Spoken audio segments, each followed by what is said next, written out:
in studio for a little bit is Shreveport mayoral candidate Leo Savage. You're waving already. Because I have the biggest question of the day. Well, just let's give folks a little background Okay. why Mr. Leo is here. You had a big get-together. You had kind of a conference yesterday. You stood up and you outlined your plan to fight crime if you are elected mayor of Shreveport.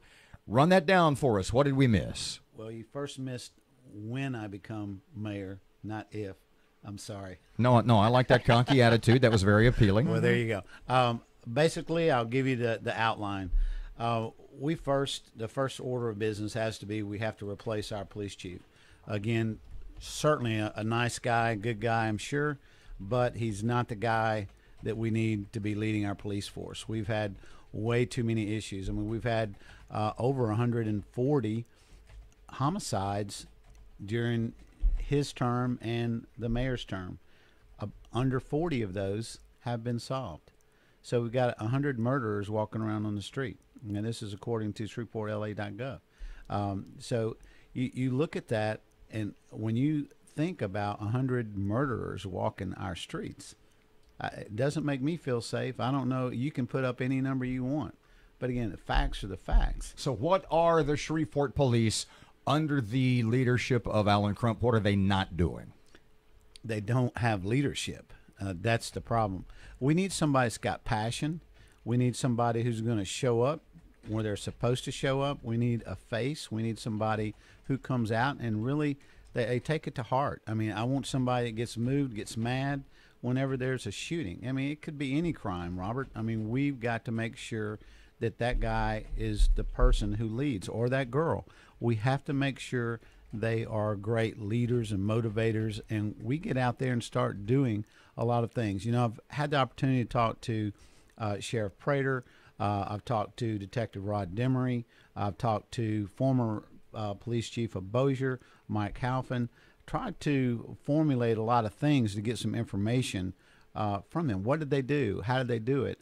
And what would they do? Without attaching names to the people you've spoken to, or rather without attaching names to what they have said, what has been some of the criticism of the Shreveport police outside the department from some of the people you've spoken to? Basically what I said to you earlier. Very non-responsive, not involved, not a good leader. You're focusing on the chief, but there's got to be more to it. There is. It's not a one-man problem. Well, no, I don't think it's a one-man problem at all. But what we really have to do is we've got to get someone who leads. You've probably seen it in business, and I've been in business a while. I have seen where they used to bring me into operations that were terrible shape, and they wanted me to do a turnaround on them. Mm-hmm. And they had the same people, but when you came in and you brought different leadership in there, you could see the excitement of the people. You could see everybody say, oh, this person cares. They want to do this. They want to do that. Automatically, that center, that branch started performing better.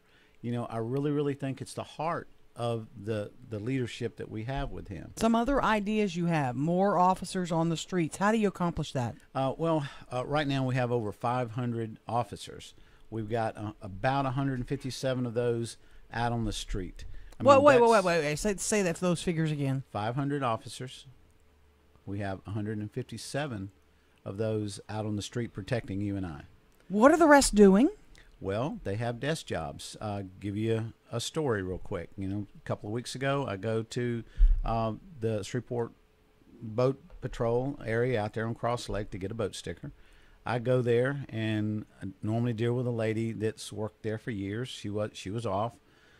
There's a able-bodied police officer around 30 years old that is writing me out a receipt for my boat sticker.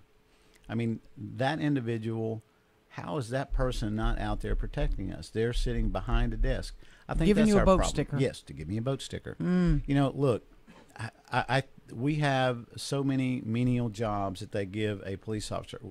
If you went through training to be a police officer, you want to be I dream of being a police officer. I don't think you want to sit behind a desk.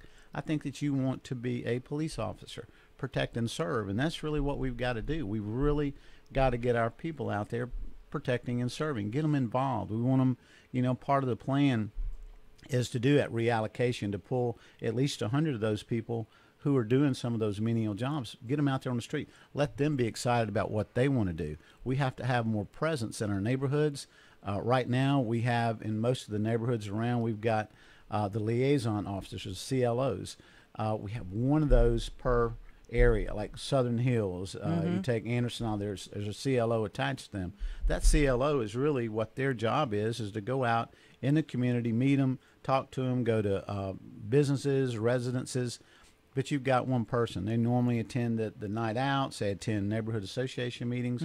They do these things. What we want to try to do is get at least 3 of those assigned to each area, so they can literally go door to door. I mean, how nice would it be, instead of seeing a police officer and like, oh my God, what's he here for? You know, instead of, oh, hey, there's Officer Bob. You know, how are you? You know, what's going on?